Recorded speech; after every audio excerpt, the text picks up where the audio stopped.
Buenos días, soy Eva Rodríguez,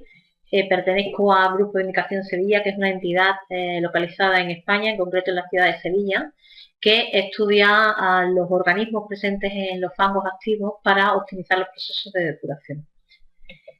A nadie se le escapa la necesidad de depurar las aguas residuales y cada vez necesitamos herramientas más prácticas y útiles para conseguir una depuración, la mejor depuración a los costes más controlados. En el caso del estudio biológico de las depuradoras, de los fangos activos de las depuradoras, valorar las estructuras que se forman en estos fangos activos permite conseguir una información muy importante para optimizar el proceso depurable. Cuando el agua residual se pone en contacto con el reactor y el oxígeno, lo primero que se forman son pequeñas aglomeraciones de bacterias dispersas que quedan inmersas en una matriz gelatinosa que forman los denominados protoflóculos. Esos protoflóculos se van adhiriendo entre sí y formando estructuras más densas, en las que se acumula la materia orgánica que anteriormente se encontraba soluble y que ahora se encuentra compacta en una estructura que se denomina flóculo. Estos flóculos deben tener dos características básicas, lo que es la separación de fases, es decir, que por un lado podamos tener un clarificado y por otro tengamos un fango que pueda decantar, y por otro que sean capaces de unir a su estructura todas las bacterias que se encuentran dispersas, de forma que el clarificado nos quede lo más limpio posible. En función del momento en el que nos encontremos, pues podemos ver en el proceso de depuración distintos estructuras floculares, distintas valoraciones floculares. Este estudio es el que nos va a permitir mejorar o valorar en qué situación estamos y hacia dónde debemos encaminar. Nos podemos encontrar desde flóculos en formación hasta flóculos ya muy densos de aireación total, y esta amplia gama pues nos va a permitir el valorar esa situación en la que nos encontramos y ver hacia dónde queremos encaminar. Asociados a estos flóculos nos vamos a encontrar una serie de organismos como son los protistas y los micrometazoos, que también van a aportar información sobre cómo es el proceso. La complejidad de esas cadenas tróficas que se formen en el entorno de estos flóculos, pues nos va a decir cómo de estable es nuestro sistema y qué riesgos o qué estrés tienen y cómo tenemos que actuar para solventarlo. Es evidente que no es lo mismo tener un fango convencional con una edad joven, en el que pues, nos encontramos unas clarificadas más o menos aceptables dentro de la legislación, pero con fangos con cierta laxitud, a encontrarnos unos fangos de aireación prolongada en los que hay una densidad importante de biomasa. Son fangos compactos que decantan bien, que pueden tener un pequeño microflóculo en su salida debido a procesos endógenos, y en ese entorno, como ya hemos visto, pues podemos encontrar otros sistemas como son los de nitrificación, desnitrificación, que presentan unas características floculares propias, en las que el flóculo es grande, abierto, con importante concentración de pequeños flagelados, amebas desnudas, colonias nitrificantes, etcétera, que pueden presentar fangos con V30 ligeramente esponjados, pero que no por ello son problemáticos. Por lo tanto, debemos primero saber cuál es la estructura típica del sistema con el que estamos trabajando y valorar las variaciones de esas estructuras típicas. Para ello contamos con una herramienta que es el análisis biológico. El análisis biológico consta de tres partes fundamentales, lo que es la valoración de las estructuras floculares, tanto a nivel de características macroscópicas como microscópicas, la valoración de las bacterias filamentosas que se encuentran en el sistema y sus características ecológicas asociadas,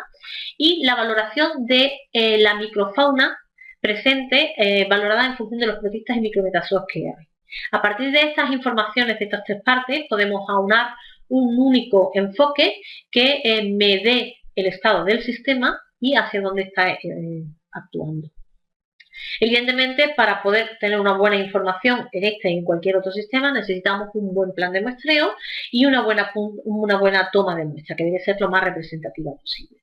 En general, los análisis biológicos de fangos activados deben ser tomados la muestra lo más reciente posible, analizada lo más reciente posible. Sin embargo, hay circunstancias que necesitan el traslado. Para hacer el traslado existe una metodología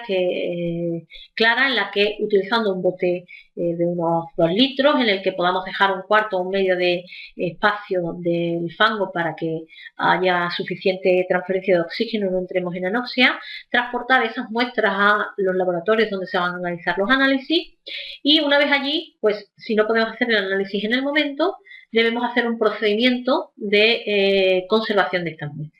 El procedimiento que ha estandarizado GBS consta de la partición de esa muestra en 3 alícuotas, la primera de ellas que se mantiene a temperatura ambiente para caracterizar las estructuras floculares,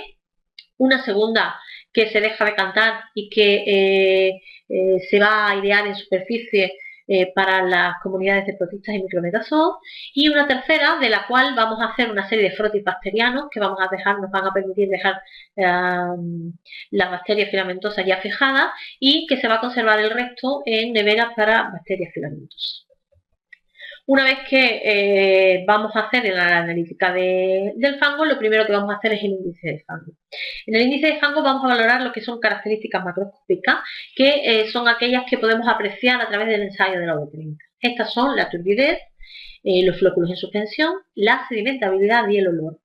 La turbidez la vamos a valorar a través del clarificado de la OB30, al igual que los sólidos en suspensión, y ese clarificado, o bien, va a ser muy turbio, de forma que no vamos a poder ver nada a su través, o va a ser muy claro, de forma que vamos a poder ver claramente cualquier cosa que coloquemos detrás. Igualmente, los flóculos en suspensión, esas pequeñas partículas que quedan en suspensión en ese clarificado, van a ser o muy escasos o bien de muy alta densidad. El otro parámetro a determinar sería la sedimentabilidad, que lo que nos va a determinar gracias a una curva de decantación, que va desde 0 a 30 minutos, vamos a ver cuál es el momento, el punto de inflexión a partir del cual el fango ya prácticamente queda normalizado en su decantación. Es decir, cuando decanta la mayoría del fango, en los 10 primeros minutos, de 10 a 20 o más de 30 minutos. En la gráfica que tienen ahora mismo, pueden ustedes apreciar 3 curvas de decantación en las que se ve claramente esos puntos de inflexión. Por último, el olor, calificado como correcto o incorrecto, va a poner de manifiesto determinadas circunstancias como pueden ser problemas de vertido, septicidad, etc. Las características microscópicas atañen a lo que podemos ver a través del microscopio. En este caso, la forma se va a calificar como regular e irregular, teniendo base que generalmente en las estaciones depuradoras, debido a la constante variedad de sus influentes y de sus parámetros operacionales, pues prácticamente todos los flóculos son irregulares, pero que cabe la posibilidad de que exista esa regularidad flocular, que viene a decir que el fango es bastante estable, que no hay alteraciones.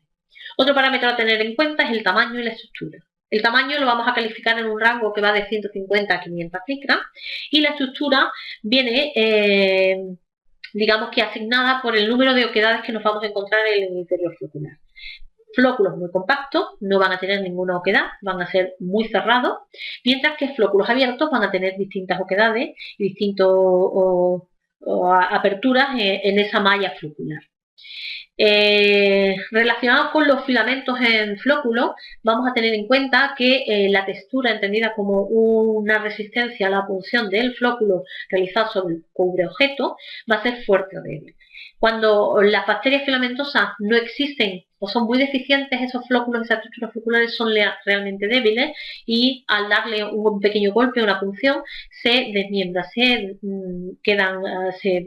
volatilizan, quedan en pequeños microflóculos. Esto sería una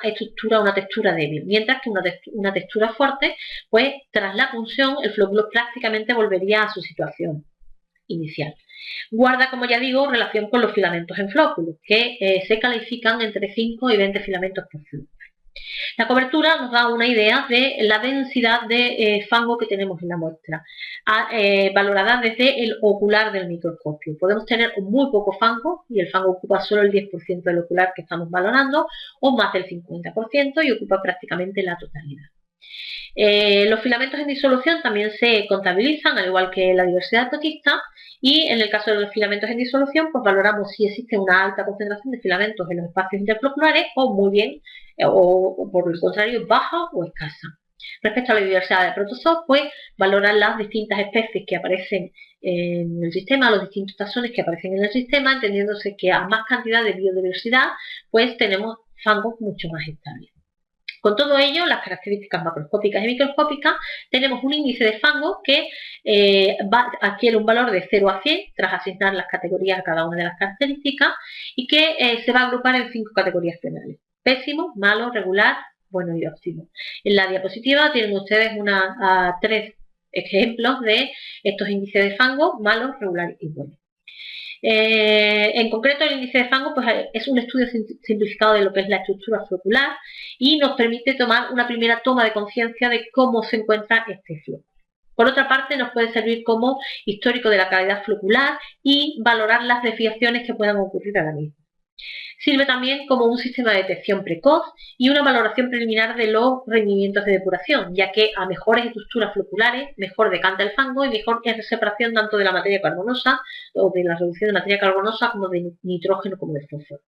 Y además es apto para personal no cualificado, es rápido, comparable y de procedimiento sencillo, como hemos podido constatar en los ejercicios interlaboratorios, y puede ser aplicado, pues eso, por personal no altamente cualificado y tener una buena información del estado del sistema. El siguiente punto de estudio en el análisis biológico sería el de las bacterias filamentosas. En este caso utilizamos la clave de Eichelboom y de Jenkins, en el que a partir de una serie de características físicas y de reactivas atenciones se pueden distinguir distintos organismos, distintos morfotipos. Evidentemente los análisis que se están haciendo ahora mismo a nivel de FISH pues nos va a recolocar toda y nos ha recolocado parte de esta tabla, pero estamos hablando de una analítica adecuada para los laboratorios de la JEDER. En este caso necesitamos cosas prácticas que podamos aplicar. Este sería un caso concreto en el que las claves de Eichelboom básicas pues nos permiten asociar el filamento a unas condiciones ecológicas y que a partir de esa valoración de las condiciones ecológicas los explotadores podamos tomar decisiones de cómo marcha el proceso y qué medidas operacionales tenemos que tomar. De manera muy genérica, podemos hablar de una serie de problemas en plantas asociadas a la presencia o no de bacterias filamentosas. En este caso, por ejemplo, una desfloculación o un crecimiento disperso está asociado a un problema de sobrecarga, deficiencia de oxígeno, posibles vertidos, etc. Y viene determinado por un alto crecimiento disperso que se ve tanto en la probeta de la V30 como en las estructuras floculares que no tienen esa capacidad de agregación que hemos comentado anteriormente. A nivel operacional, pues evidentemente tenemos que tener en cuenta un aumento de la oxigenación, una valoración de los controles de vertidos internos y externos que tengamos en nuestra planta e incluso si es necesario calificar o intentar ampliar la capacidad de la decantación primaria o incluso colocar un proceso físico-químico previo si fuera necesario. Otra problemática que puede ocurrir en una EDAR se debe a los procesos de desnitrificación incontrolada. En este caso, tampoco están implicadas las bacterias filamentosas, sino que tenemos un proceso aerobio que genera una alta concentración de nitratos, controlados o no, y que al llegar a los decantadores secundarios, por altas temperaturas, deficiencia de oxígeno, altos tiempos de retención, pueden provocar una desnitrificación no controlada. En este caso, tenemos que controlar esas mantas de fango en los decantadores secundarios y valorar los niveles de oxígeno. Igualmente podríamos controlar, si es así, si cabe esa posibilidad, los niveles de nitratos que tenemos a la salida del aire. En el siguiente caso estamos hablando de bulking filamentosa. Aquí evidentemente están implicadas las bacterias filamentosas y es necesaria la identificación previa de este filamento para, conociendo sus características ecotípicas, valorar qué va a ocurrir, qué está ocurriendo en nuestra planta. Las espumas igualmente, los típicos fomen, creados generalmente por Microtrix parvicella y los no pardiformes, aunque hay otros organismos que puedan estar implicados, generan flóculos en malla, fangos bastante esponjados que también pueden dar riesgos de pérdidas de sólidos. En este caso, pues tendríamos que controlar los efectivos poblacionales de estos organismos, redisolver sus espumas, incluso si es necesario mediante cloraciones, y intentar pues controlar el oxígeno para evitar su desarrollo. Y por último, el bulking viscoso, que no está asociado al crecimiento de bacterias filamentosas, pero sí a desequilibrios nutricionales que alteran la excreción de polisacáridos por parte de las bacterias cocobacilares y que genera también un fango esponjado en el que no vamos a, cuando hagamos la observación microbiológica, no vamos a ver ninguna bacteria filamentosa. En este caso, las medidas operacionales siempre pasan por una disminución de la edad del fango y que permita compensar el ratio carga orgánica sólidos del sistema. Y es necesario e importantísimo la valoración de las fracciones solubles de la D. Por último, tras la estructura flocular y la identificación de bacterias filamentosas, nos quedaría hacer una identificación y una valoración de la microbiota a nivel de protistas y metáforas. Para ello necesitamos conocer la diversidad, el número de especies que aparecen, la densidad de los individuos por mililitro o por litro que aparecen, qué porcentaje de grupos funcionales tenemos y aplicar distintos índices que generalmente son el índice de Shannon y el índice biótico de Mahoney. Dentro de los índices ecológicos, el índice de Shannon tiene la cualidad de que integra distintos parámetros que están recogidos en otros índices. Por ejemplo, el índice de Rössler nos habla del número total de especies, pero no es, como vemos en este ejemplo, válido para diferenciar sistemas. En el caso del índice de Simpson, valoramos el porcentaje de cada taxón. Igualmente, no vamos a tener información suficiente con esa fracción de información ecológica. Lo mismo ocurre con el índice de Berger, en el que vemos el grupo dominante, que tampoco aporta información. Sin embargo, si recogemos todas las fracciones de información de estos índices ecológicos anteriormente mencionadas, podemos integrarlos en el índice de Shannon, que sí que valora tanto el porcentaje de cada taxón como las distintas especies que nos vamos a encontrar y su abundancia relativa. Por lo tanto, vamos a tener un índice de biodiversidad que nos va a permitir valorar ecológicamente nuestro sistema. Hemos visto que podemos encontrar que es interesante su aplicación en los distintos estados en las muestras estudiadas. Para aplicarlo necesitamos una serie de premisas básicas, como son las categorías taxonómicas, deben ser valoradas a igual profundidad. Debemos tener en cuenta el número de individuos de cada categoría y tenemos que tener claro una comunidad bien definida, es decir, vamos a trabajar con los protistas o vamos a trabajar solo con los ciliados o vamos a trabajar solo con los sésiles, pero sí que una comunidad básica bien definida. El índice de Shannon tiene como beneplácito o como bondad que a altas densidades los aumentos en una especie, altas densidades de otras especies, los aumentos en una especie no son significativos. Es normal en fangos activos encontrarnos con altas densidades de determinadas especies o taxones, con lo cual pequeños otros taxones que a lo mejor aparecen en muy poca concentración, pues no van a ser significativos en el peso de Shannon, por lo tanto elimina problemas a la hora de las identificaciones. Igualmente, a mayor densidad y diversidad, el efecto de los aumentos poblacionales son menores. Por lo tanto, cualquier error en los conteos va a quedar subsanado por esta cualidad del índice de Shannon. Por lo tanto, podemos relacionar el índice de Shannon con la carga másica, de forma que cargas másicas más altas permiten mayores biodiversidades en el sistema. La experiencia obtenida a partir de los eficientes laboratorios organizados por GBS nos ha hecho valorar la biodiversidad del índice de Shannon mediante tres rangos. Menos de un bit, baja biodiversidad, entre 1 y 2 bits, biodiversidad media y mayores de 2, biodiversidad alta. El último índice que aplicaríamos sería el índice biótico de fango, el SBI, que valora de 0 a 10 una serie de características ecológicas del sistema, de diversidad de los organismos, en los que se tiene en cuenta la densidad total de la microfauna y los grupos funcionales de protistas implicados. En este caso, también uniremos el número de pequeños flagelados contabilizados por la cámara de Fuchs-Rosenthal, que nos va a permitir distinguir entre muestras con mala calidad y muestras con buena calidad. El índice de fango se realiza con un listado de especies con al menos 2 visus de la muestra y se van a considerar los organismos pequeños flagelados, grandes flagelados a nivel de género, amebas testáceas a nivel de género, en el caso de que haya dificultad en el nivel de actividad, que se puede aplicar el test de actividad con el rosa de Bengala, y los ciliados, que vamos a tener en cuenta nadadores bacterívoros, móviles de fondo y sésiles, carnívoros, no se van a contabilizar los telotrocos, Vorticella mycostoma y Vorticella infusionum van a tener un conteo específico para ellas, y es necesario también controlar el número de colonias o el tamaño de las colonias de ciliados sésiles, ya que colonias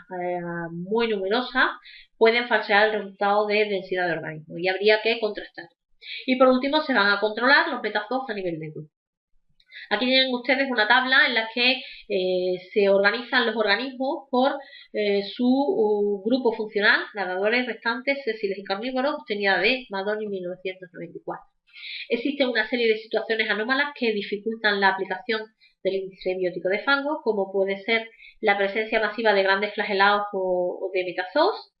el que haya una abundancia importante de Vorticella, microstoma y opercularia, pero sin ser dominantes, o determinadas situaciones intermedias que van a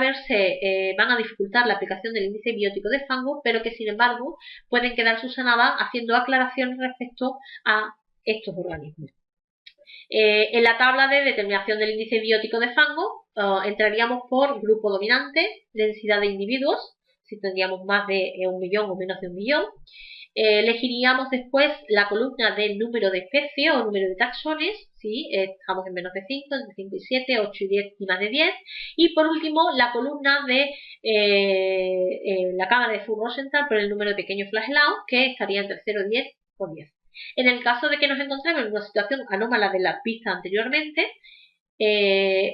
la situación anómala la que dejaríamos aparcada a un lado, valoraríamos el índice biótico de fango y posteriormente ese dato de SBI lo matizaríamos indicando que hay un organismo, como pueden ser los grandes flagelados, que se encuentran en un porcentaje de aplicación X o de aparición X que hay que tener en cuenta a la hora de la valoración ecológica del sistema. Con esta tabla pues obtenemos un índice biótico que va de 0 a 10 y este a su vez queda englobado en 4 clases que definen el funcionamiento del fango y su actividad biológica. Aquí tienen ustedes un ejemplo en el que nos encontramos con una muestra con solo 3 taxones, solo 3 grupos representados, en los que hay una dominancia de uno de ellos. En este caso, el 71% de los organismos son epístilis. Para este caso nos encontramos con un índice, una clase de fango de 2, mientras que el índice de Charnock nos indica pobre biodiversidad, baja biodiversidad. En el ejemplo 2, pues nos encontramos una muestra muy diversa, 17 taxones con densidades de 2 millones de individuos, más de 2 millones, casi 3 millones de individuos, pero igualmente esta muestra se encuentra sectorizada hacia el grupo de la especie Vorticella convallaria. En este caso el índice biótico de fango indica que la clase es 1, hay buena calidad, entendemos que hay una buena calidad ecológica del fango de cara a la explotación, pero sin embargo la biodiversidad del sistema queda matizada hasta una clase media. En el ejemplo 3, por el contrario, ya nos encontramos con una muestra muy diversa, muy densa y con un reparto equidistante, es decir, hay muy buenas clases de índice biótico y además nos encontramos con un índice de Charnock magnífico, ¿vale? Entendemos entonces que el índice de fango nos aporta una información flocular importante que permite valorar y clasificar las estructuras ecológicas generadas por protistas y bacterias de una forma rápida y hacer una estimación del bulking filamentoso o del riesgo de bulking filamentoso que podamos tener. Evidentemente es necesario ajustar aquellas categorías más subjetivas para mejorar su repetitividad y en este caso la participación en el ejercicio interlaboratorio es básica. Y además nos aporta una información adicional del proceso que puede ser realizada por personal técnico no cualificado de una forma relativamente rápida. Por su parte, el índice de Charnock provee de un buen conocimiento de las interacciones del ecosistema, es un buen parámetro complementario del índice biótico de fango y nos recoge la biodiversidad de todos los grupos funcionales presentes. Este matiz, esta biodiversidad, matiza el índice biótico de fango, en los que bajo situaciones anómalas pues podemos tener una información adicional de control. GBS entiende que los índices aplicados, tanto el índice biótico de fango como el índice de Charnock como el índice de estructura flocular, son herramientas útiles para controlar los fangos activos y que además nos permiten tener concreciones de las calidades de fango del ecosistema que, complementado con las categorías de bacterias filamentosas, recogen la información biológica del sistema de manera bastante fiable. La agrupación SBIH-Shannon índice de fango, pues parece que es un buen tándem de información biológica y de histórico de esa calidad biológica. Y nos aportan información pues del grado de organización del sistema. Aquí tienen una caracterización completa de un fango activo en el que se valoran pues las estructuras flocculares, categorías bacterianas y subespecies, las densidades, índice de Shannon, etcétera, y se complementan con parámetros operacionales como la V30, los sólidos en suspensión y el índice volumétrico de fango. De forma que tenemos una información completa de la calidad biológica y de la caracterización de este fango. En el caso de los ejemplos prácticos propuestos ahora mismo, podemos comparar tres muestras en las que la muestra 3 pues tenemos una valoración magnífica del sistema con un crecimiento de microtri en una categoría numérica 3, pero que sin embargo está controlado ya que no afecta de forma importante a la estructura flocular ni a la diversidad del protista. Y en el caso contrario tenemos la muestra 1 en el que hay poca concentración de bacterias filamentosas y ese fango no tiene suficiente estructura y por lo tanto está calificado como malo. E igualmente, si bien el índice de biótico de fango es de clase 2, el índice de Shannon matiza que la biodiversidad es escasa en este sistema. En zona intermedia nos encontraríamos con la muestra 2, en el que el fango es regular. Hay un importante crecimiento de la bacteria 1702, el morfotipo 1702, en categoría 5, que ya está afectando a la estructura flocular y que, aunque afecta a la estructura flocular, todavía no ha dañado de forma considerable a lo que es la comunidad de protistas, que obtienen una clase 1 para el índice biótico de fango y una biodiversidad media. Por último, queremos especificar algunos estudios ecológicos que se han realizado en los que se valoraban las poblaciones de bacterias filamentosas en situaciones anómalas y a qué condiciones ecológicas estaban asociadas. En el caso concreto del morfotipo 0581, muy parecido a Microtis parvicella, se ha encontrado un bulking asociado a este morfotipo junto con Microtis parvicella y el tipo 0092, en el que las bajas cargas básicas y las alternancias, no la deficiencia de oxígeno, sino las alternancias de oxígeno, generaban el crecimiento de este filamento. En este otro caso, lo que teníamos era un proceso de viscosidad muy avanzado, asociado a entradas de material fácilmente biodegradable en la planta. En este caso, pues todas las medidas operacionales estaban encaminadas a controlar la decantación de fango, laminar el caudal de tratamiento, ajustar el caudal de recirculación a las nuevas condiciones mediante retirada de fango en exceso para poder organizar la carga orgánica entrante con las necesidades de alimentación de las bacterias presentes, intentar aumentar el metabolismo bacteriano mediante adición de oxígeno y, muy importante, controlar los tiempos de retención de las piscinas o decantadores previos al reactor aerobio, que era donde se generaban los procesos fermentativos que eran los causantes de este proceso de viscosidad. En el siguiente ejemplo, en una planta petroquímica, encontramos morfotipos típicos de plantas industriales, descritos por Eichelboom en sus aguas industriales, y en este caso el tipo IF06 estaba asociado a vertidos de fenoles, mientras que cuando entraban importantes vertidos de materia grasa a la EDA, pues se desarrollaba el morfotipo Thiotis morfotipo 4. Para el siguiente ejemplo nos encontramos con una planta en la que hay un gran estado de inactividad, bajos niveles de microfauna, y este alto grado de inactividad se debe a bajas cargas orgánicas de entrada. Para solventar este problema, pues era básico la regeneración del fango mediante reducciones de la edad del mismo y equilibrios entre las cargas orgánicas y los sólidos presentes en el sistema.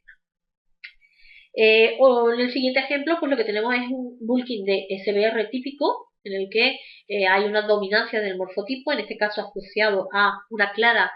deficiencia de oxígeno, asepticidad, y que realmente cuando se solventó este problema de oxígeno, pues desapareció completamente.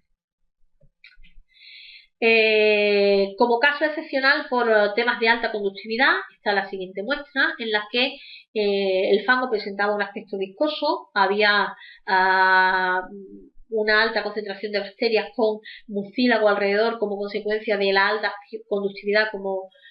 respuesta a esa alta conductividad para protegerse de este estrés, y realmente lo que se vio es que para conseguir depurar la carga orgánica se necesitaba una gran biomasa en el reactor, una alta concentración de sólidos en el reactor que permitiera la biodegradación, porque muchas de las partículas de los organismos que se encontraban allí pues se encontraban en un ambiente de inactivación por esta alta conductividad. Y por último, un estudio muy reciente de Monilibacter batabus, bacterias filamentosas muy parecidas a Nostocoida limícola, pero con una serie de condiciones propias, como pueden ser la ramificación verdadera, la presencia de engrosamientos en su tricoma, etcétera, que se ha constatado que estaban asociados con muy bajas cargas básicas y altas edades de fango, de valores muy altos, y que la planta ha solventado gracias a un control bajo consigna redox, que ha, por un lado, reducido los fenómenos de fermentaciones o de procesos anaeróbicos por deficiencia de oxígeno en el reactor, y por otro pues ha conseguido una reducción de los filamentos hasta unos 400 metros por mililitro, de casi 2000 unidades, de 2000 metros por mililitro del filamento, consiguiendo reducciones de las edades de fango y aumentos de las cargas básicas. Por mi parte nada más, ha sido un placer estar con ustedes, aunque sea a través de videoconferencia,